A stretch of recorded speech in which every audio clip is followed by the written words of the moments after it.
Hey everyone, and welcome to the Writer's Mind Podcast, episode 41.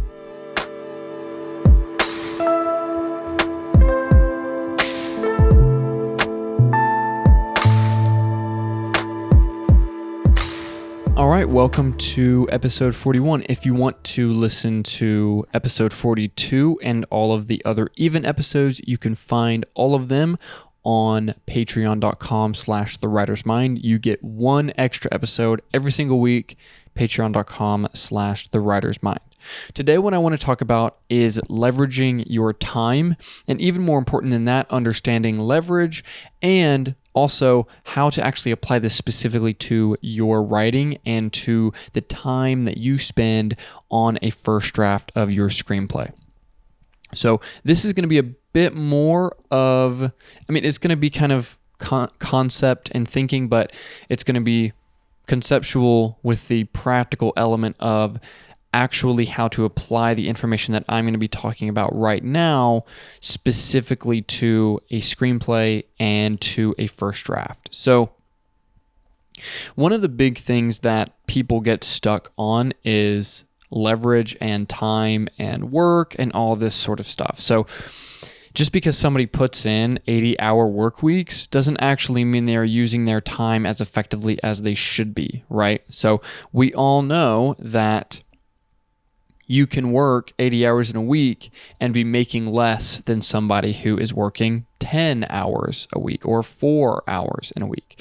Why is this? Well, because there are tasks that are higher leverage and lower leverage. So the angel investor and podcaster, kind of Silicon Valley philosopher guy, Naval Ravikant, one of the things that he said that really is true is that it takes about the same amount of effort to run a startup company as it does to run 3 restaurants.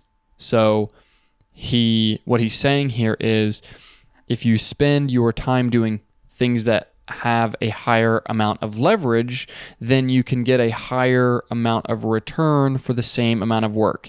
Now he's talking about that specifically monetarily, but this is not just a monetary concept, okay? Because what you will find is that there is a small amount of the work that you do that makes up most of the important things that change in whatever the task is. So with us specifically, it's screenwriting, okay?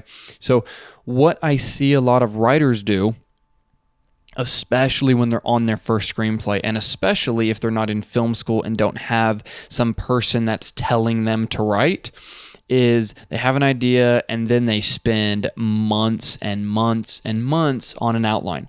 Now, they could spend up to years on an outline, or they write 30 pages of it and then they come back to the outline and then they go back and forth between outline and first draft and blah, blah, blah, blah, blah, just forever and ever. Okay, why do people do this? It's like, well, they don't actually know what to spend their time on. That's part of it. And then they also don't want to do the work, and that's another part of it.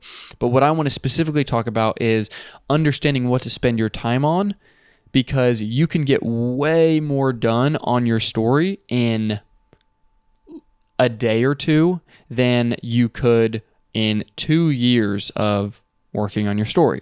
How is this possible? Well, it's possible because you have to identify what are the high leverage tasks or the high leverage questions you need to answer to actually make real progress in your story. Okay, so what I mean by this is, the reason I was able to do a first draft of a screenplay in 48 hours from having no idea to having a full completed first draft that is at the very least coherent. It's not a great story at all. It's not even a mediocre story, but it's coherent. It hits beats. It has some semblance of characters. There's a clear plot line. It on its fundamental element, it has an engine to it, right? And the way that this is possible is it is all about finding the right things to spend your time on and only doing those things. So here's kind of how you should think about it. So what writers do is they come up with an idea, okay? Maybe they write an outline, maybe they write a couple scenes, and then they don't work on it. And then a month they come back and they look at it and they outline. Maybe they write a scene or two. Maybe they write 15 pages and then they go away. And then they start something else because something else grabbed their attention and then do that. And then they come back to this other idea and they're like, oh, I really do love this idea. I haven't worked on this for a little while. I guess I should really sit down and get some work done on this. And they sit down and they do some writing and they do some outlining and they work on a couple characters. And then they read some book and the book says, make sure that your characters have, good descriptions on the way that they walk or what they wear or whatever. And then they spend another month on what their characters should wear and what accent should their characters have. And then how do I, create scenes that exemplify the characters' unique clothing, right? They just do all of this garbage because they don't actually know what they're doing and they're not focusing on the right thing, okay? So the way that you can actually leverage your time in the right way is you kind of come into a story, and this is kind of what you're thinking about, okay? You're thinking about, what is my philosophical conflict? Square one, right? That's your square one. And I made a podcast about how I can kind of quickly build a philosophical conflict. I literally just kind of build a couple in that episode. I forget what episode it is. I think it's 15, maybe. So go listen to that episode. So step one, build a philosophical conflict. You can do that very quickly, or you can at least set up the parameters of that very quickly and then define over time. Also, ideally, it's something that has been inside of you for a while, because the best types of stories deal with philosophical conflicts, philosophical questions, ethical and moral dilemmas that you as the writer have been struggling with yourself. Then you take that, you build a philosophical conflict. Then you create characters that are representations of different viewpoints under that philosophical conflict. Okay. Once you have created character, so how do you create characters that are actually representative of the philosophical conflict? Where, well, essentially they hold beliefs on the philosophical conflict. So again, I talk about this in the other podcast, but if your philosophical conflict is about what to do with sacrifice or sacrificing for greatness is, I think, what I talked about, then you have some characters that hold certain beliefs on this side, and then you have certain characters that hold beliefs on the other side, and then you actually create, that is where the whole idea of the philosophical conflict comes in, because you have characters that are in conflict, not in just the plot or any of that, but specifically in their beliefs. From there, I would say use some story circles, and then quickly you can get a general structure of how this should go, right? Because structure is not constraining. Structure just helps you send your philosophical conflict through a story with momentum that makes sense. So one of the things I've repeated again and again is that formulaic stories have nothing to do with using structural methods and everything to do with not having a strong philosophical conflict. A story is boring and predictable because the philosophical conflict is not strong and you understand the beats of a good guy, bad guy story, not because it uses structure. So you send your story through a structure. I like to use Harmon's story circle, and I like to break each of my acts and act 2 into 2 parts and create 4 story circles that I send the story through. And you can watch me do this in the 48-hour video. So then at that point, you have a philosophical conflict, some characters that should hold beliefs within that philosophical conflict, and a structural momentum to send your characters through that. And you can do that in a day, but really if you're serious about making this a real story, it really shouldn't take you any more than like 2 weeks, but you can give yourself 2 weeks to actually do this. Then, after you spent 2 weeks defining your philosophical conflict, defining your characters and their beliefs and the actions they will take based upon those beliefs and the structure of your story, now it's time to write. And then you can write that first draft pretty quickly. Ideally, you're not spending more than 3 months on a first draft. Ideally. Now, most writers don't do that. Most writers are spending literally years on their first draft. Try not to do that. Okay, because here's the thing. No matter how much time you spend in the outline phase, and no matter how much time you spend on the first draft phase, whether you spend 3 years or 2 weeks, you're going to come out the other end and you're going to have the same amount of problems. Okay? just because you spend a ton more time on your outline doesn't actually always translate to a better first draft. Sometimes certain things are fixed, but largely as a whole, you're not just writing this particular story, you're also getting used to the process of writing a screenplay. So no matter if it takes you 3 years to write that first screenplay or 3 months, it's still going to be a first screenplay. And so how you can actually learn really quickly, and this is kind of why the practical screenwriting course exists, and all of this is understanding how to leverage your time by focusing on the right things and then going through your story in that way so that you can have a first draft of a story that kind of works within 3 months, or you can just kind of scatter your time constantly and waste time for a couple years and still have a first draft that doesn't even kind of work, right? And so you should not ever really be thinking about how much time have I put into something. What you should be thinking about is, have I made real progress on the important elements of this task? Namely, in screenwriting, the important elements of defining the philosophical conflict, defining characters based upon that, and creating a narrative momentum structure that actually serves that philosophical conflict and can bring it forward, right? So when you're asking yourself those questions, and when you are brainstorming through those lanes, then suddenly you are cutting out all of this excess crap that you don't need and do nothing but slow your first draft down. And really what is going to happen is, again, it's just about leveraging your time and leveraging your understanding of what is the most valuable thing to be focusing on.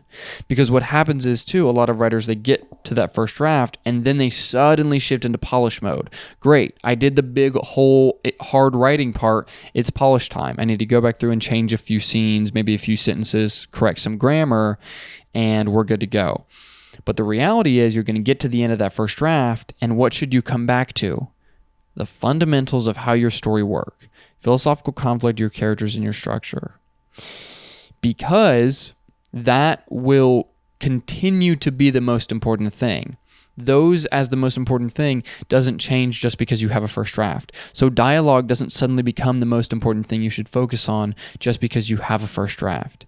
And what I find again and again is that writers want to be distracted. Writers love being distracted.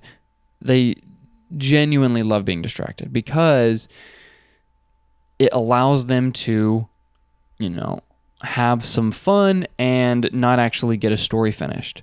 And look, there's a lot of people that are just writing for fun or just working on a screenplay for fun. And that's great. You know what? Like, if you love kind of just hanging out and having fun, building a story and doing some world building, that's totally fine. And I love doing that, and I've done a ton of that. And if that's you, then that's great. But if you're somebody that's saying, okay, I want to tell stories that impact people, I want to do this on a professional level, I want to move into an industry where I can actually get projects from paper to screen, then you have to consider what you're spending your time on. And you need to always be asking yourself, am I spending my time in the right way? But not only that, am I asking myself the right questions? And is my story focused on the right important things so that it actually becomes what I want it to be? So I see a lot of writers that they even know that they're spending time on the wrong things, or they'll make a feature. Like I've seen people that have actually gotten features produced and were like, yeah, I was too focused on the style of this, or I was too focused on trying to be, or my visual effects, or I just wasn't focused on the right thing. And the right thing to focus on is always to tell a good story. That's my opinion. Well, that's my opinion, but also in regards to just storytelling, that is just the objective, of course. If you want to be a cinematographer or a effects guy, then that's one thing you can do. But when we're talking story, we really need to get the story honed. So I hope that helps you kind of frame this. What also I found just inside of this leveraging your time idea is that it also is about the information you take in and the learning and the education you take in and what you make as your primary beliefs going forward in a certain field, right? So what I mean by this is you can read a book by Robert McKee and a book by John Truby, and you can watch videos on storytelling, and you can do all of this stuff. But at some point, what's going to happen, either consciously or unconsciously, ideally this is conscious, is that you are going to start creating a few pillars of beliefs based upon your education, and that will then define the writing that you do. Okay? So what will happen is you will then figure out that, okay, this is something I really believe about writing, and then this is something I really believe, and this is something I really believe. And then those key things that you take away become your important leverage points. And the problem is sometimes writers get those points wrong. They're focused on the wrong things, therefore they are still struggling to write well, and they're struggling to write quickly. But when you actually place the right things in those leverage points, that's how you move fast. So I found a lot of people who get stuck in structure. I think structure as king, there's kind of these two fields of thought, and I think it's one of the most unfortunate things that have happened in writing. And there's just the structure whole debate, this whole there's people on one side that they make structure their king, right? Their story must structurally work. They must flow with beats, and that is their ultimate focus. Then you have the guys on the other side, and they say structure doesn't matter. We're going to make anti-plot films. We're going to move completely away from traditional structure. It is stifling to creativity. And you have this side as well. But both of those have put structure as either king or structure as devil, and both of those beliefs should not be core beliefs in regards to your story, okay? Structure is something that you should think about once you have a clear understanding of your philosophical conflict, a clear understanding of your characters, and how this story should operate. And the best way to serve that philosophical conflict will be through a particular structural method. Okay? So this happens a lot. Another thing that I see constantly that I think is a problem, and this is, I love Christopher Nolan, but I think he has indirectly created this huge problem where people place concept as king, where one of their most important things is, I have to have the most brilliant idea for a movie. It has to be the most brilliant idea. When I say it to somebody, it's got to knock their socks off. And it is awesome if you can have a great concept. I love concept movies. I love Christopher Nolan. He makes a lot of fun movies. I have nothing against having high concept films, and I would love to make them my own later on. But concept is not the most important part of your story. It's great for marketing. It's great for people being interested in your story when you pitch them the log line. But what it's not great for is building the foundation of why your story will work and why people will watch it again and again. Right? There's a lot of great concept movies that people watch one time and never watch again because they were fun roller coaster rides, but they didn't have any actual meaning or impact in that person's life. And because of that, the film was not actually important to them. Right? And this also goes back into an important belief, which is, are you making films that you want to be important and meaningful, or are you making films that are just roller coasters, fun, exciting rides? There's nothing wrong with making fun, exciting ride films. They're fantastic. I love them. It's about defining what movie you are making. What kind of story are you trying to tell, right? And so when we get to this more just bottom layer understanding of not only how we write, but analyzing what beliefs start our writing process, right? Like getting all the way to the core of that, then we can start shifting and understand, okay, let me decide what I believe is the most core parts of writing, the most core pieces. then I must operate up from there. And every time things get confusing and every time it seems like I'm off track, I must come back to what I know is the most important pieces and solve upwards from there. Ask myself why this particular thing is valuable in regards to the pieces that I hold as the most important parts of story. And some of the most important parts are based upon you and what you want to do and the types of stories that you want to make. And then part of it is once you have realized what types of stories you want to make, understanding how best to make them will have some objective elements. So if you decide, I want to tell a meaningful story, I want to tell a story that is impactful to people, not only momentarily in a movie, but potentially impactful for their lives, then you must start to understand philosophical conflict and how characters play into that, and how your entire story is not really a story as much as it is a symbol for the discussion happening at the core in your philosophical conflict. Stories are symbols for life. They're guides to life. And what I mean by that is characters act based upon beliefs, and that is what creates the symbol. Because then we get to say, did these fictional people make the right choice? What is the right choice? And you get to bring it out into life. And that's how you can know how valuable philosophical conflict is.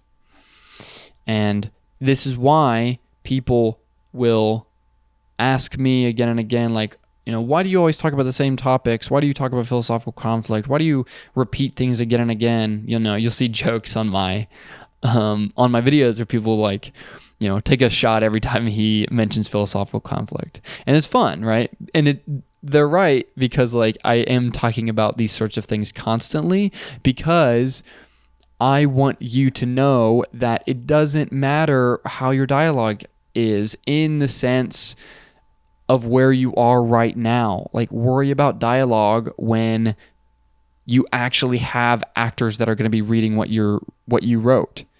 Right now, your story doesn't work at all. You don't have beats that work. Your characters are flat. Your plot and your philosophical conflict are detached from each other, or your philosophical conflict or theme is sort of just shoved in at different points, but the plot and the story beats are king. Okay? So it's just fixing the right things in the right order. And a huge part of that is just ordering and knowing what to do next. And so much of knowing what to do next and so much of solving problems is just understanding what the foundations are of your story and building up from there. So, I hope that's helpful to you. If you want to listen to episode 42, you can on the Patreon, patreon.com/thewritersmind. And I will see you guys next week.